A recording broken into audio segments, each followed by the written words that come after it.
अस्सलामुअलैकुम my YouTube viewers. आज आपके लिए मैं लेकर आई हूँ बाज़ार में मिलने वाली रोल, समोसे, कचौरी और पकोड़ों के साथ जो चटनी मिलती है।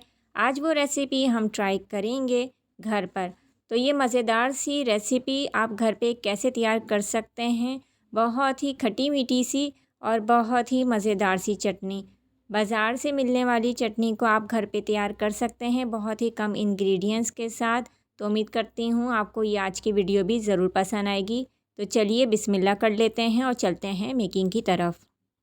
ब्लेंडर मशीन में हम डालेंगे एक अदद दरमियाने साइज़ का बॉयल आलू। ये रूम टेम्परेचर पर आ गया था आलू। गरम गरम आपको नहीं इसको ब्लेंड करना है। 2 टेबल स्पून हम भर के यहाँ डालेंगे इमली का रस।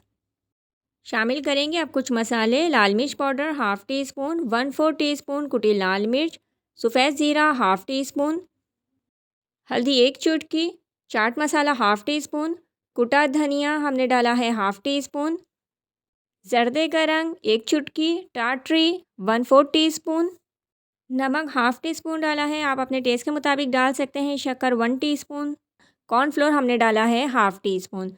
ये सारी चीज़ें जा चुकी हैं। अच्छे से इसको ब्लेंड करेंगे। पहले ब्लेंड करने के बाद हम हाफ़ कप यहाँ पे रूम टेम्परेचर वाला पानी शामिल करेंगे और अच्छी तरीके से इसको 1 से 2 मिनट फिर ब्लेंड कर लेंगे। ब्लेंड करने के बाद अब हम एक फ्राई पैन में इसको डाल देंगे सारे मिक्सचर को और 2 से 3 मिनट पर हल्की आंच पर अच्छी तरीके से इसको पकाएंगे।